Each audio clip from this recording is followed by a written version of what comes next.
اعلانیہ تبلیغ کا حکم آنے کے بعد ایک دن صبح سویرے حضور اکرم صلی اللہ علیہ وسلم کوہ صفا پر چڑھ گئے اور مختلف قبیلوں کو نام لے کر پکارنا شروع کیا۔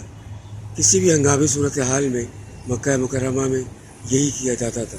جب سب لوگ جمع ہو گئے تو آپ نے فرمایا کہ اگر میں کہوں کہ پہاڑ کی دوسری جانب کوئی دشمن کا لشکر ہے جو تم پر حملہ کرنے والا ہے تو کیا میری اس بات پر یقین کر لو گے؟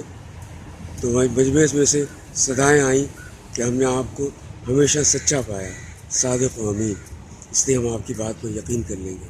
تب رسول اللہ نے توحید کا پیغام دیا اور کہا کہ ایک عذاب ہے جو تم پر مسلط ہونے والا ہے اور تم خود کو تباہی کی طرف لیے جا رہے ہیں، اور دین کی دعوت پیش کری۔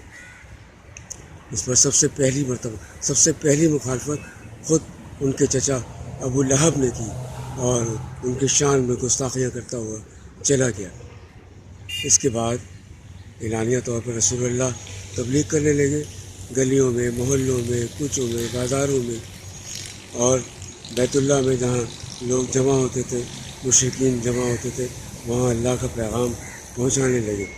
اور عرب میں مکہ مکرمہ میں کئی میلے لگتے تھے جن میں عکاظ، عینیہ اور ذوالمجاز کے میلے شامل تھے۔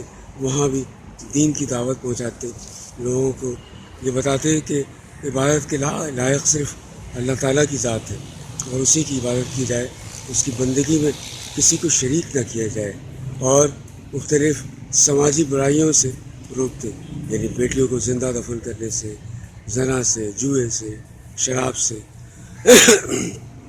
اور یہ ان کو حکم دیتے کہ اپنے جسم کو بھی پاک رکھیں، اپنے کپڑوں کو بھی پاک رکھیں اور باطل خیالات سے بھی اپنے ذہنوں کو پاک صاف رکھیں۔